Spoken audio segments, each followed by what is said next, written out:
Hey guys, it's Liz of Consumed by Books, and I'm here to do a book haul for you.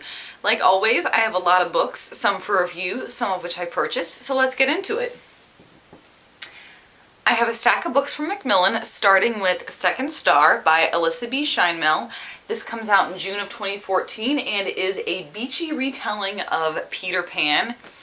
I really like Peter Pan and its retellings. Last year I read Tiger Lily by Jodi Lynn Anderson, which for some reason didn't quite work for me, so I'm hoping this one will.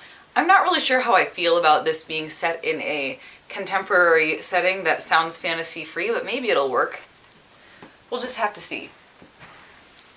Next up, I have a copy of Broken Hearts, Fences, and Other Things to Mend. I do love a cute contemporary, and it sounds like this one will be exactly that.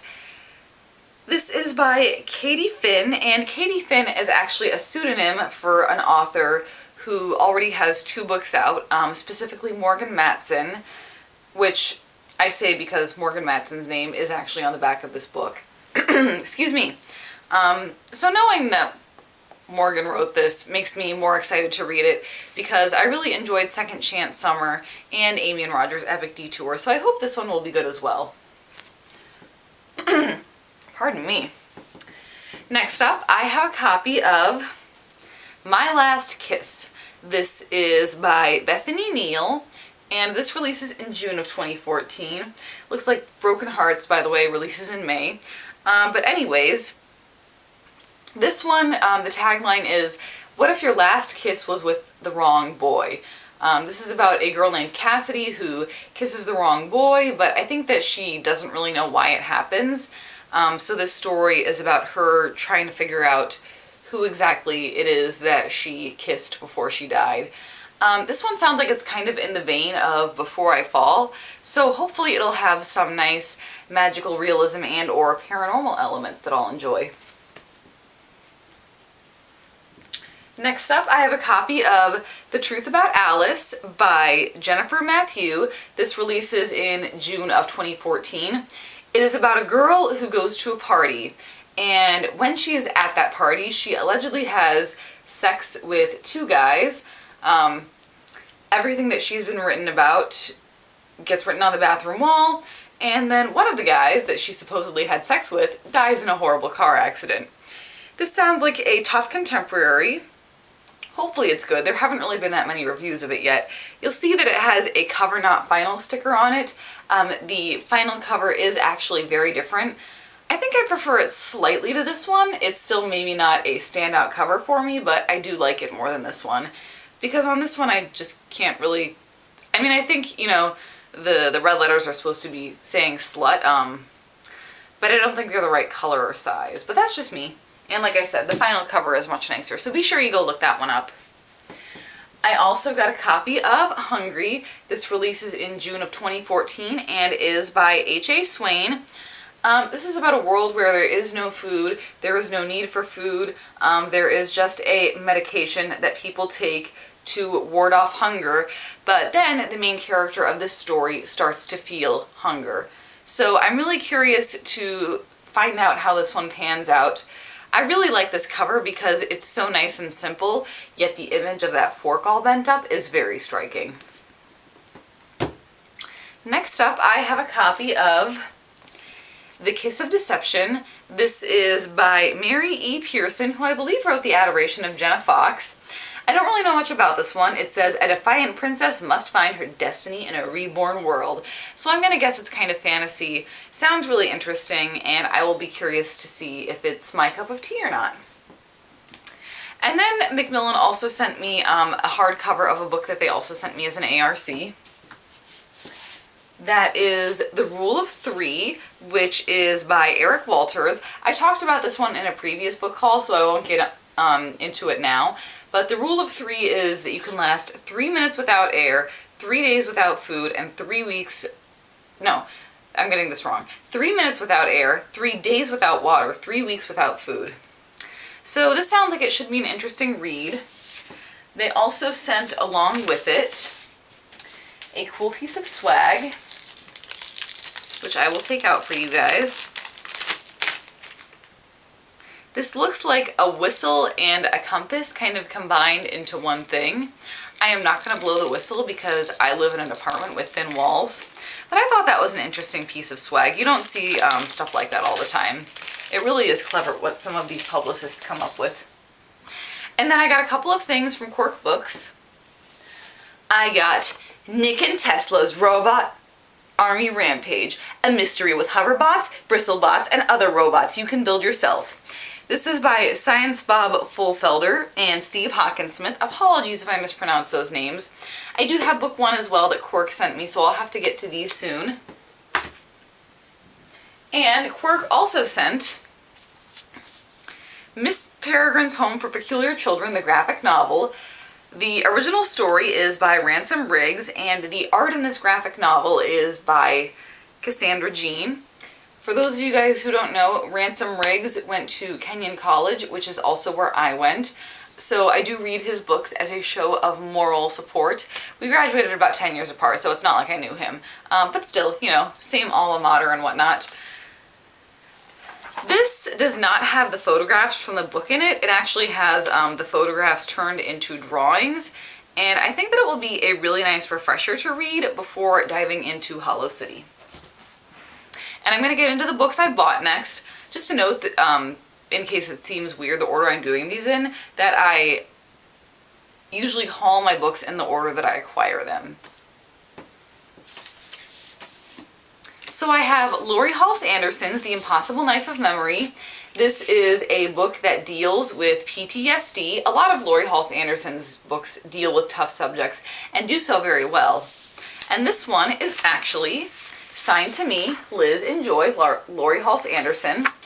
I did not get to go meet Laurie Halse Anderson, but Red Balloon Bookshop in St. Paul hosted an event where Laurie Halse Anderson spoke. And they're really nice about letting you call ahead and order signed and personalized copies, so that was what I did here.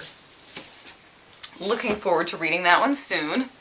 And next up, I bought a copy of Hollow City by Ransom Riggs. I just talked about the Miss Peregrine graphic novel. This is the sequel to Miss Peregrine. So I've forgotten some of the details of Miss Peregrine, but the graphic novel will fill me in on those, and I can read this one. Looks like there's going to be a lot more creepy photographs. I really don't understand what's going on with the hole in her stomach.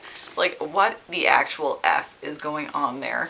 And this was also why I pointed out that I haul my books in the order that I acquire them, because you'd think this would come right after Miss Peregrine graphic novel, but nope. I received The Impossible Knife of Memory, and then I bought this one.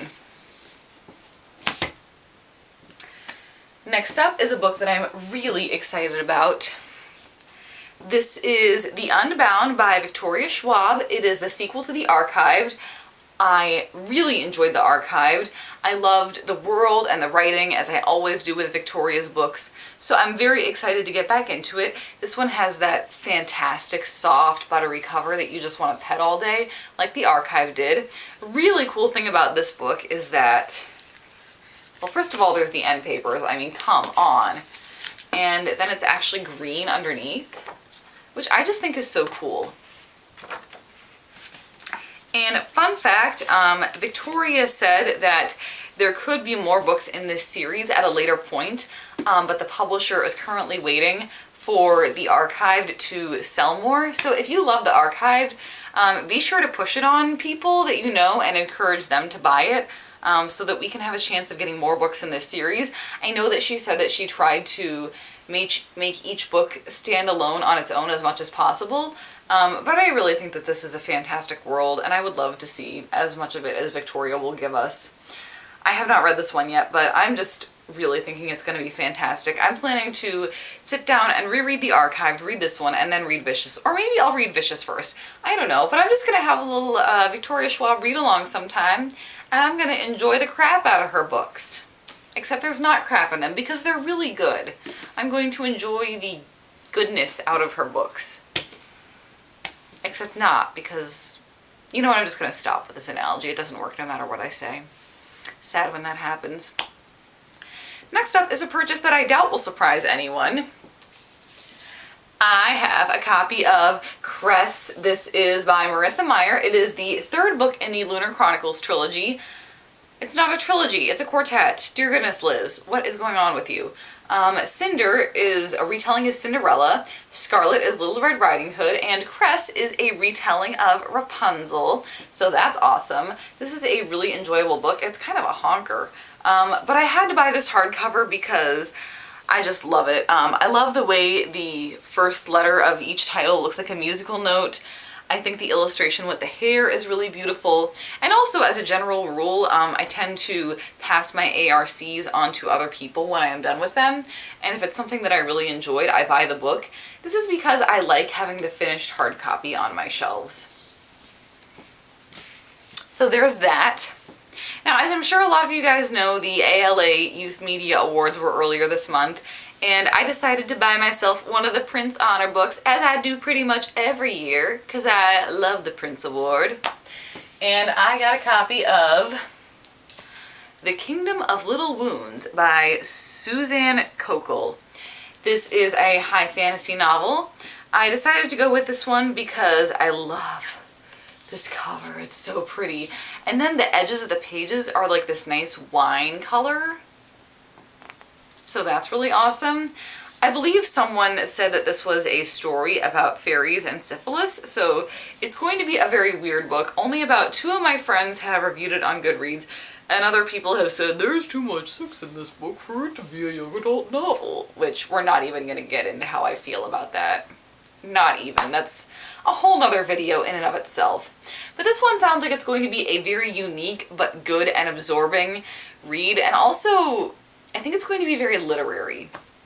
Partially because it won the Prince, and also because this book is like 500 pages.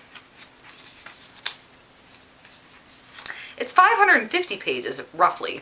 So, you know, I'm kind of expecting that there's going to be some really good writing if you're taking up that many pages. So I'm very much looking forward to reading that. And lastly, some books that I'm excited about. Unite Me. I am very proud of myself for reading this correctly, because when I first read it online I was like, untie me, that's dirty. But this is Unite Me by Tahereh Mafi. This has the novellas Destroy Me and Fracture Me.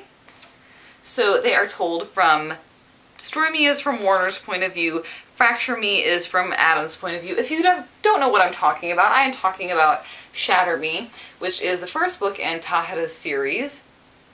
So these are books that go in between. Destroy Me goes between Shatter Me and Unravel Me, and Fracture Me goes between Unravel Me and Ignite Me. I think I'm going to read this whole thing between Unravel Me and Ignite Me.